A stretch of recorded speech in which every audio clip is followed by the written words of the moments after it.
নমস্কার, অ্যাস্ট্রোইস্টমে সবাইকে স্বাগতম। প্রিয় দর্শক, আজ আমরা আলোচনা করব কুম্ভ রাশির জাতক জাতিকাদের জন্য ১৩ থেকে ১৯ এপ্রিল এই সপ্তাহটি প্রেম, সম্পর্ক এবং বিবাহিত জীবনের ক্ষেত্রে কেমন যেতে চলেছে। এই সপ্তাহে গ্রহের অবস্থান এমন কিছু পরিস্থিতি তৈরি করতে পারে যেখানে আপনার নিজের আচরণ, অহংকার এবং সিদ্ধান্ত নেওয়ার ধরন আপনার সম্পর্কের উপরে বড় প্রভাব ফেলতে পারে। বিশেষ করে রাহুর প্রভাবে নিজের গুরুত্ববোধ বেড়ে যেতে পারে, যা সম্পর্কের ভারসাম্য নষ্ট করতে পারে। তবে সঠিকভাবে নিজেকে নিয়ন্ত্রণ করতে পারলে এবং অন্যদের মতামতকে গুরুত্ব দিলে আপনি এই সপ্তাহটিকে অনেক সুন্দরভাবে সামাল দিতে পারবেন। চলুন একে একে বিস্তারিতভাবে জেনে নেওয়া যাক। প্রথমত প্রেমের সামগ্রিক ধারা পর্যালোচনা করি। এই সপ্তাহে কুম্ভ রাশির প্রেম জীবনের প্রধান চ্যালেঞ্জ হবে নিজের অহংকার এবং আত্মাগুরুত্ববোধ নিয়ন্ত্রণ করা। চন্দ্র রাশির প্রথম ঘরে রাহুর অবস্থানের কারণে আপনার মধ্যে এক ধরনের আত্মবিশ্বাসের সঙ্গে সঙ্গে অহংবোধও বাড়তে পারে। আপনি হয়তো নিজের সিদ্ধান্তকে সবচেয়ে সঠিক মনে করবেন এবং অন্যদের মতামতকে গুরুত্ব দিতে চাইবেন না, কিন্তু এই মনোভাব আপনার সম্পর্কের জন্য ক্ষতিকর হতে পারে। প্রেমের সম্পর্ককে সবচেয়ে গুরুত্বপূর্ণ বিষয় হলো বোঝাপড়া এবং পারস্পরিক সম্মান। যদি আপনি আপনার সঙ্গীর কথা না শোনেন বা তার অনুভূতিকে গুরুত্ব না দেন, তাহলে সম্পর্কের মধ্যে দূরত্ব তৈরি হতে পারে। আর এই সময় ছোট ছোট বিষয় থেকেও ভুল বোঝাবুঝি তৈরি হওয়ার সম্ভাবনা রয়েছে। এছাড়াও বন্ধুদের প্রভাব এই সময় আপনার উপরে বেশি পড়তে পারে। তারা হয়তো আপনাকে এমন কিছু পরামর্শ দিতে পারে যা আপনার সম্পর্কের জন্য ভালো নাও হতে পারে। তাই এই সময় নিজের বিচার বুদ্ধি ব্যবহার করে সিদ্ধান্ত নেওয়া খুব জরুরি। এই সপ্তাহে প্রেম জীবন ভালো রাখতে চাইলে আপনাকে নম্র হতে হবে এবং অন্যদের মতামতকে সম্মান করতে হবে। নিজের আচরণে একটু পরিবর্তন আনলেই আপনি অনেক বড় সমস্যাকে এড়িয়ে যেতে পারবেন। সবচেয়ে গুরুত্বপূর্ণ বিষয় হলো নিজেকে সব সময় সঠিক ভাবার পরিবর্তে অন্যের দৃষ্টিভঙ্গিও বোঝার চেষ্টা করুন। এতে সম্পর্ক আরো সুন্দর ও স্থিতিশীল হবে। আর ওদিকে সিঙ্গেলদের ক্ষেত্রেও দেখা যায়, যারা কুম্ভ রাশির সিঙ্গেল জাতক জাতিকা, তাদের জন্য এই সপ্তাহটি কিছুটা সতর্কতার সময়। আপনি হয়তো নতুন কারোর সাথে পরিচিতি হতে পারবেন বা কোনো সম্পর্কের সম্ভাবনা তৈরি হতে পারে, কিন্তু এই সময় নেওয়া সিদ্ধান্তগুলো খুব ভেবে চিন্তে নেওয়া জরুরি। বন্ধুদের প্রভাবে আপনি অনেক সময় এমন কিছু সিদ্ধান্ত নিতে পারেন যা পরে আপনার জন্য সমস্যার কারণ হতে পারে। কেউ হয়তো আপনাকে কোনো সম্পর্ক শুরু করতে উৎসাহিত করতে পারে, কিন্তু সেটি আপনার জন্য উপযুক্ত কিনা তা আপনাকেই বুঝতে হবে। রাহুর প্রভাবে আপনার মধ্যে আত্মবিশ্বাস বাড়লেও কখনো কখনো তা অহংকারে পরিণত হতে পারে। আপনি হয়তো মনে করতে পারেন যে আপনি সবকিছু ভালো বোঝেন, কিন্তু বাস্তবে তা সবসময় সঠিক নাও হতে পারে। তাই এই সময় নিজের সিদ্ধান্ত নেওয়ার আগে অন্যের মতামত শোনা এবং বাস্তবতা যাচাই করা খুব জরুরি। এই সপ্তাহে সবচেয়ে ভালো হবে ধীরে এগোনো। নতুন সম্পর্ক শুরু করার আগে সময় নিন এবং সেই ব্যক্তিকে ভালোভাবে জানুন। নিজের অনুভূতিগুলোকে বোঝার চেষ্টা করুন এবং কোনো সিদ্ধান্তে তাড়াহুড়া করবেন না। নিজের ব্যক্তিগত উন্নতির দিকেও মনোযোগ দিন। এই সময় আপনি যদি নিজের উপর কাজ করেন, তাহলে ভবিষ্যতে একটি ভালো এবং স্থায়ী সম্পর্ক গড়ে তুলতে পারবেন।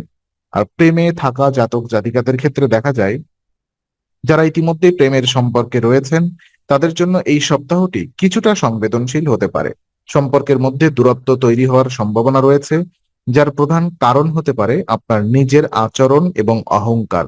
আপনি হয়তো আপনার সঙ্গীর উপর নিজের মতামত চাপিয়ে দিতে চাইবেন বা সবসময় নিজের কথাকেই সঠিক মনে করবেন। এর ফলে আপনার সঙ্গী মানসিকভাবে দূরে সরে যেতে পারেন। তাই এই সময় নিজের আচরণের উপরে বিশেষ নজর দেওয়া জরুরি। যোগাযোগ এখানে সবচেয়ে গুরুত্বপূর্ণ বিষয়। যদি কোনো সমস্যা হয়, তাহলে তা খোলামেলা এবং নম্রভাবে আলোচনা করুন। রাগ বা অহংকার দিয়ে কোনো সমস্যার সমাধান হয় না, বরং এতে সম্পর্ক আরো খারাপ হয়ে যেতে পারে। আপনার সঙ্গীর মতামতকে সম্মান করা এবং তাকে গুরুত্ব দেওয়া এই সময় খুব প্রয়োজন। আপনি যদি তার কথা মন দিয়ে শোনেন এবং তার অনুভূতিকে বুঝতে চেষ্টা করেন, তাহলে সম্পর্কের মধ্যে বোঝাপড়া বাড়বে। সবচেয়ে গুরুত্বপূর্ণ হলো নিজের অহংকারকে একটু কমিয়ে আনা। এতে সম্পর্কের মধ্যে ভালোবাসা এবং বিশ্বাস বজায় থাকবে এবং যে কোনো সমস্যা সহজেই সমাধান করা সম্ভব হবে। বিবাহিত জীবন পর্যালোচনা করব এবার। দেখুন, কুম্ভ রাশির বিবাহিত জাতকদের জন্য এই সপ্তাহটি কিছুটা মিশ্র হতে পারে। দাম্পত্য জীবনে ইগো বা অহংকার একটি বড় সমস্যা হয়ে দাঁড়াতে পারে। আপনি বা আপনার সঙ্গী দুজনের মধ্যেই যদি কেউ নিজের কথাকে বেশি গুরুত্ব দিতে চান, তাহলে সম্পর্কের মধ্যে ভারসাম্য নষ্ট হতে পারে। এই সময় পরিবারের অন্যান্য সদস্যদের সাথে যোগাযোগ কিছুটা কমে যেতে পারে, বা যা দাম্পত্য জীবনে প্রভাব ফেলতে পারে। পরিবারের সাথে সম্পর্ক ভালো না থাকলে তা আপনার এবং আপনার সঙ্গীর সম্পর্কেও নেতিবাচক প্রভাব ফেলতে পারে। তাই এই সময় সবচেয়ে গুরুত্বপূর্ণ বিষয় হলো একে অপরের মতামতকে সম্মান করা। যদি কোনো বিষয়ে মতবিরোধ হয়, তাহলে তা শান্তভাবে আলোচনা করে সমাধান করার চেষ্টা করুন। আপনার সঙ্গীর প্রতি সহানুভূতিশীল হওয়া এবং তার দৃষ্টিভঙ্গি বোঝার চেষ্টা করা খুব জরুরি। এতে সম্পর্কের মধ্যে বোঝাপড়া এবং বিশ্বাস বাড়বে। এই সপ্তাহে ধৈর্য ধরে এবং নম্র আচরণ বজায় রাখলে আপনি আপনার বিবাহিত জীবনকে স্থিতিশীল রাখতে পারবেন। ছোট ছোট বিষয়কে বড় করে না দেখে ভালোবাসা এবং সম্মানের মাধ্যমে সম্পর্ককে এগিয়ে নিয়ে যাওয়াই হবে সঠিক পথ। তো কিছু উপায় এবং করণীয় সিদ্ধান্ত আমি বলি। এই সপ্তাহে কুম্ভ রাশির জাতকদের জন্য সবচেয়ে কার্যকর উপায় হলো নিজের আচরণে নম্রতা আনা এবং অহংকার কমানো। বিশেষ করে শনিবার দরিদ্রদের খাবার দান করা আপনার জন্য অত্যন্ত শুভ ফল বয়ে আনতে পারে। এটি শুধু আপনার জীবনে ইতিবাচক শক্তি আনবেন না, বরং আপনার মনকেও শান্ত এবং স্থির করবে। এছাড়াও এই সময় খারাপ অভ্যাস যেমন অতিরিক্ত ভোগ বিলাস বা অসচেতন জীবনযাপন থেকে দূরে থাকা জরুরি।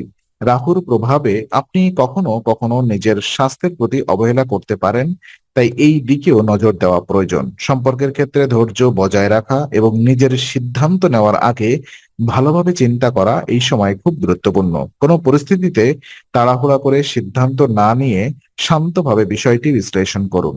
নিজের আচরণ এবং কথাবার্তার উপর নিয়ন্ত্রণ রাখুন।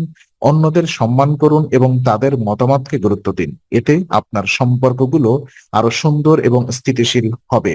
দান, পুণ্য, নম্রতা এবং ধৈর্য এই তিনটি বিষয় বজায় রাখতে পারলে আপনি এই সপ্তাহের সব চ্যালেঞ্জ সহজেই কাটিয়ে উঠতে পারবেন এবং আপনার প্রেম ও দাম্পত্য জীবনকে সুখী ও সফল করে তুলতে পারবেন।